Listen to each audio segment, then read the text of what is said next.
I've sat in this sanctuary the past couple of Sundays, and I've heard several people speak about the theme of synchronicity. And I'm sensing some kind of vibration in the ethers. Have any of you noticed it?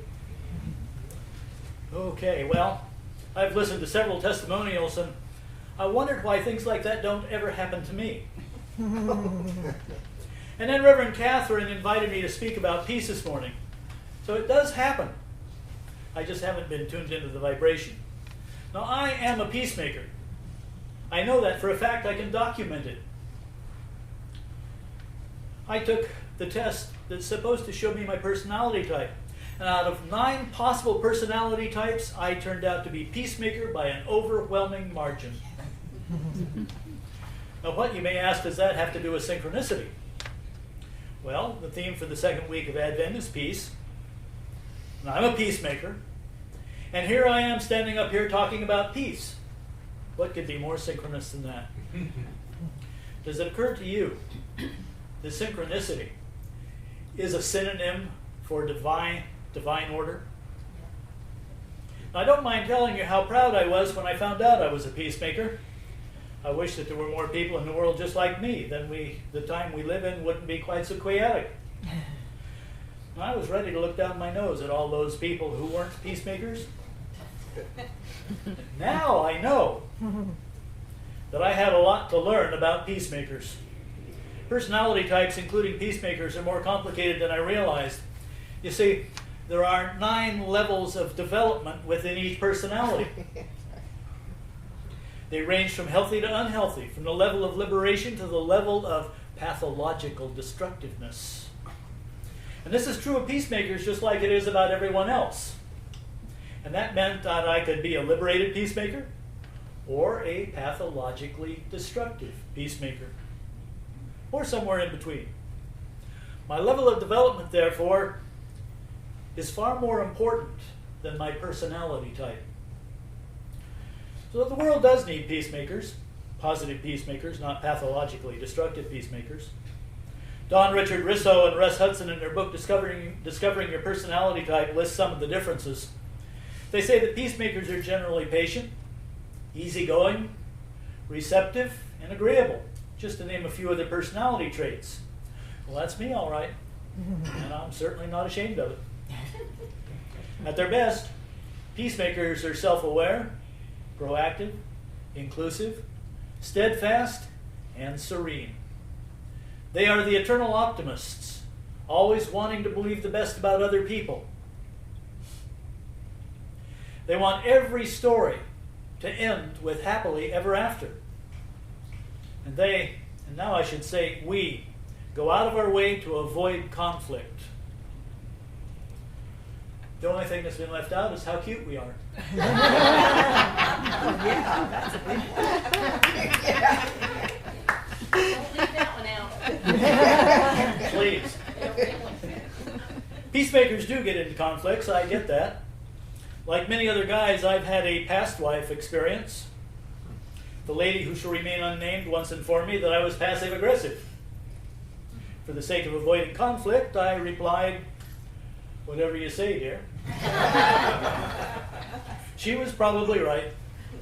Rizzo and Hudson say that peacemakers get themselves into conflict by being inattentive or passive-aggressive. We tend not to show our upsets. Instead, we withdraw into more pleasant and comforting environments, usually fantasies, until we can't stand it anymore. Then we explode. So, by trying to avoid conflict, we help to create or escalate conflict. Needless to say, I now live in a more pleasant and comforting environment, and it's not a fantasy anymore. It's real, and I hope Beth appreciates my saying that.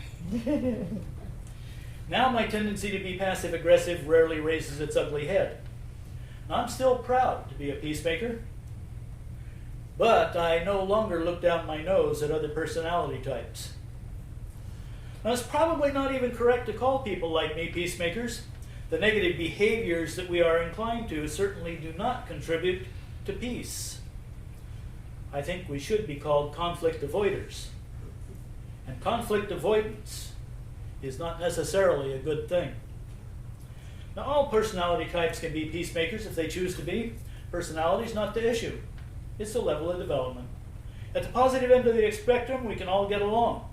At the negative end, watch out. Now, it's all determined by the degrees to which we express the Christ within us, or the degree to which we express our egos. Now, I love the Christmas stories as they're told in Matthew and Luke. The Christmas season wouldn't be the same without them. But like the Episcopal Bishop John Shelby Spong, I don't believe they happened the way Matthew and Luke described. In fact, Matthew and Luke don't even agree on how it all happened. The stories they tell are different. And that's why Unity interprets Bible stories metaphysically. Matthew and Luke describe the birth of Jesus. Now, people in Unity tell those stories, but metaphysically, we celebrate the birth of the Christ Spirit in each of us. And that's important, because it's the Christ Spirit that can make us peacemakers, if we choose to express the Christ Spirit. We all can, the peacemakers within each and every one of us. But if we don't let it show, other people will never know. Now, some of you have taken the course called The Eye of the Storm. If you haven't, I highly recommend it. It's a Unity favorite, and I'm guessing that Reverend Catherine will offer it again sometime. Now, Gary Simmons, the author of the textbook by the same name, wrote, "Conflict is conflict because we don't know how to relate to a perceived threat in a way that enables us to feel safe and okay." Can anybody here identify with that? I can. When it comes to relationships, many of us are like the little girl whose teacher told the class to draw pictures of what they would like to be someday. Little girl was stumped. "I want to be married," she said, "but I don't know what it looks like." Now, before Gary Simmons became a Unity minister, he operated a dojo, a karate academy. It's perfectly natural for him to use martial arts terminology to talk about peacemaking.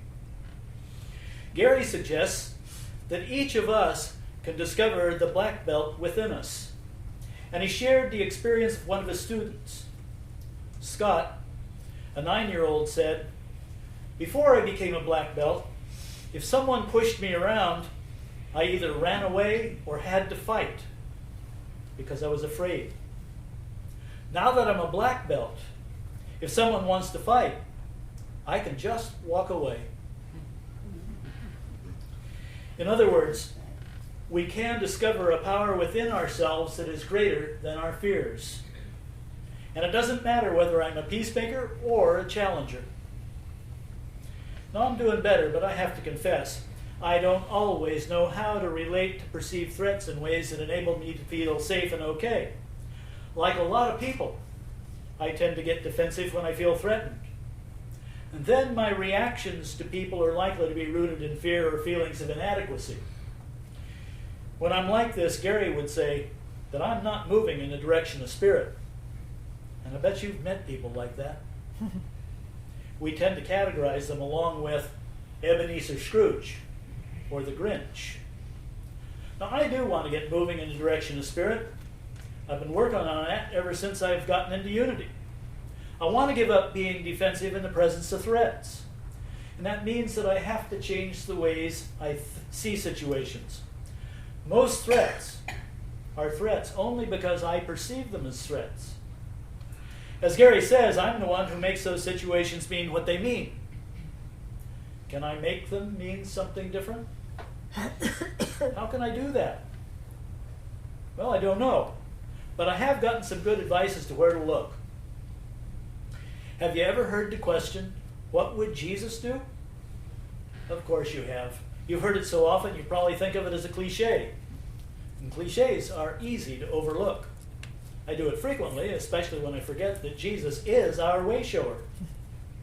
Unity regularly refers to Jesus as our way shower. Jesus, more than any human being, modeled for us what it's like to express the Christ.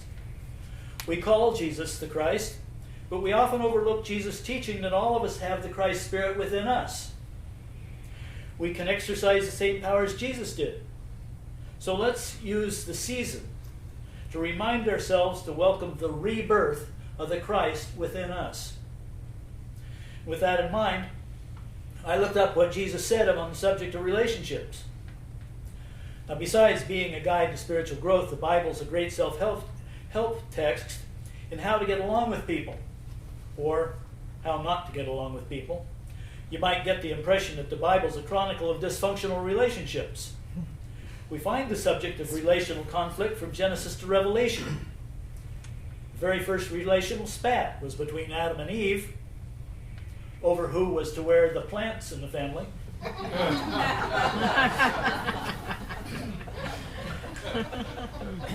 Now, thanks to Jesus, our way shower, things began to improve in the New Testament. My primary sources are the Gospels of Matthew, Mark, Luke, and John. Now, none of those guys was present when Jesus said the things that he did. Everything they wrote was based on hearsay, and their testimony would never be accepted in a court of law. So why should we believe them? But does it matter whose idea it was if we are open to the wisdom of the sayings?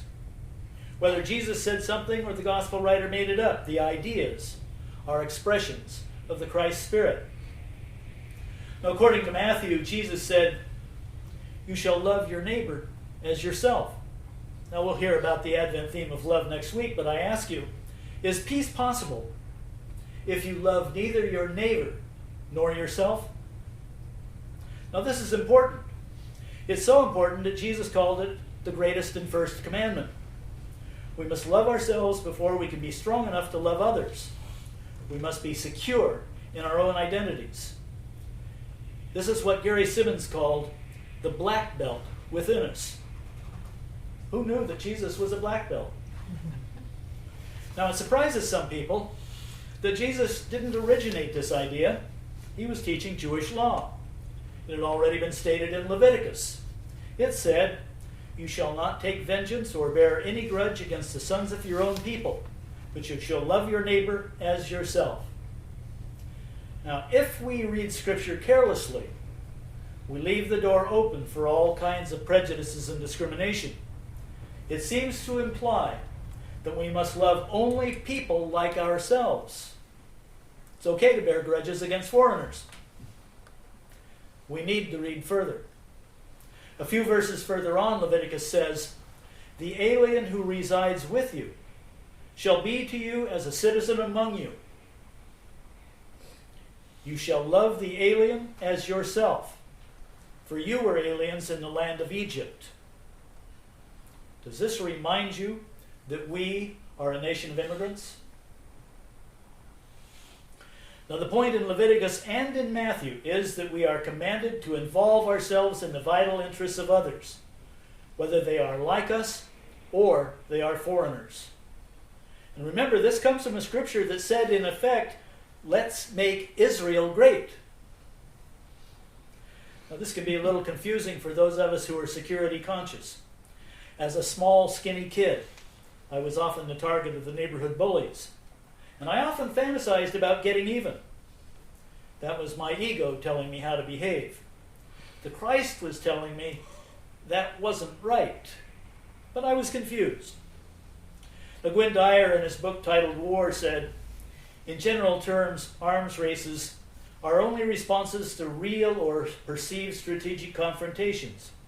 And it's the attitudes which we and our governments bring to those confrontations that constitute the greatest danger to peace. In other words, we seek security by trying to make ourselves bigger and stronger than any of the other bullies." Now, it's taken a little maturity for me to understand that I have lacked empathy for the bullies of the world. I often don't think about what might have motivated their actions. As Gwynne Dyer says, we would be a good deal safer if citizens and governments could learn to believe in the fear of others and stop demonizing the enemy. Remember Ebenezer Scrooge? Remember the Grinch? What do you think of when you hear those names? We've made their names synonyms for greed, stinginess, and just plain meanness. Who among us first thought of the conditions of their lives that made them behave the ways they did? That information was in the stories. Did we choose to overlook it? How many of us recognize the Christ within Scrooge or the Grinch at the beginning? The Christ was there. The stories told that as well. At the end, the Grinch returned Christmas to Whoville, and Scrooge assured that the Cratchits had a Merry Christmas. All's well that ends well. Now, the ego's in charge when we react out of fear. The ego's in charge when we strive to appear superior. The ego is in charge when we uphold our need to be right, regardless of the cost of relationships. I was right, and I knew it. You were wrong, whether you knew it or not. And the division between us just got wider. Now, it seems to me that modern Christians are adept at quoting the Old Testament laws on revenge, while forgetting the divine faculty of love so eloquently recommended by Jesus. This raises an important question. Which individuals in the history of the world have had the greatest lasting impact? War makers or peacemakers? As a retired history teacher, I can tell you that most of my students asked when we were going to study Hitler. And they dozed off when we discussed peacemakers. Are we more influenced by Adolf Hitler or by Martin Luther King? By Vladimir Putin or by Mahatma Gandhi? It's up to us to choose our role. And I like the way Mother Teresa put it. She said, "I'll never go to an anti-war demonstration. But as soon as you have a pro-peace rally, I'll be there." Now, a second law of relationships is the golden rule. It's similar to the so-called greatest commandment. And like the greatest commandment, Jesus didn't make up the golden rule. It was even older than Jewish law. All major religions, including Islam, have it. They have versions of it. Even Hammurabi's Code had a version. Jesus, however, did give it a more modern spin. The traditional golden rule counseled inaction. We were to avoid doing things to others that we didn't want done to us. We didn't have to do anything. Jesus made it positive. Do for others what you would like done for you. According to the way shower, we are to make active contributions to the welfare and happiness of those with whom we have relationships. Can one person, properly motivated, change the world? More and more people say yes. The statement of purpose for the Season for Nonviolence states in its last paragraph, "We are demonstrating that every person can move the world in the direction of peace through his or her daily nonviolent choices and actions." And they can name individuals who prove their point. How about Mahatma Gandhi? How about Dr. Martin Luther King? Or how about Jesus, the Buddha, Muhammad? Okay. But those guys were special. What can a simple little guy like me do? Now, the Gospel of John answers that.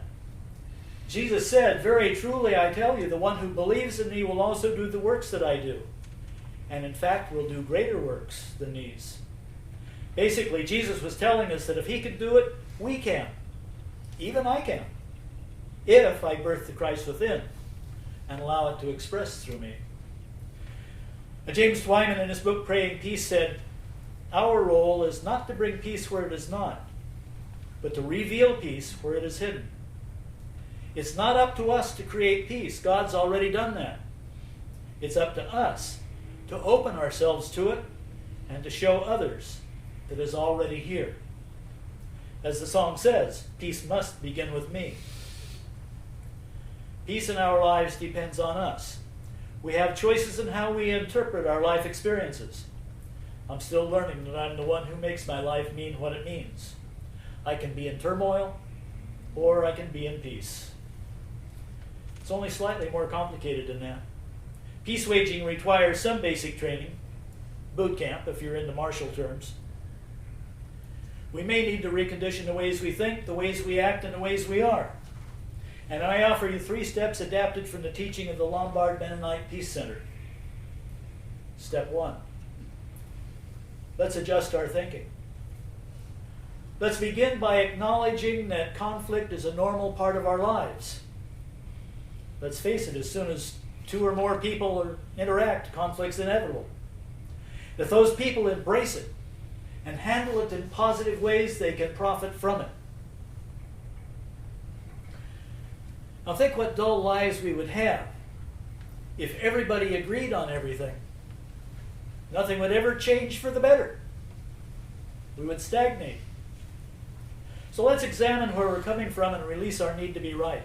Let's acknowledge that all parties have needs. Working to change other people's doomed to failure. So let us work for win-win situations. Step 2. Let us take only appropriate actions. Disagree with somebody? Go directly to those with whom you disagree. Avoid behind-the-back criticism. It eventually gets around to the front. So avoid parking lot conversations that widen the gaps of separation. Avoid name-calling. Now, my past wife once said something that I thought was very wise. She said, calling somebody a name is simply a way to avoid talking about the issues. And I believe she was right. Therefore, I can't share with you the name she called me.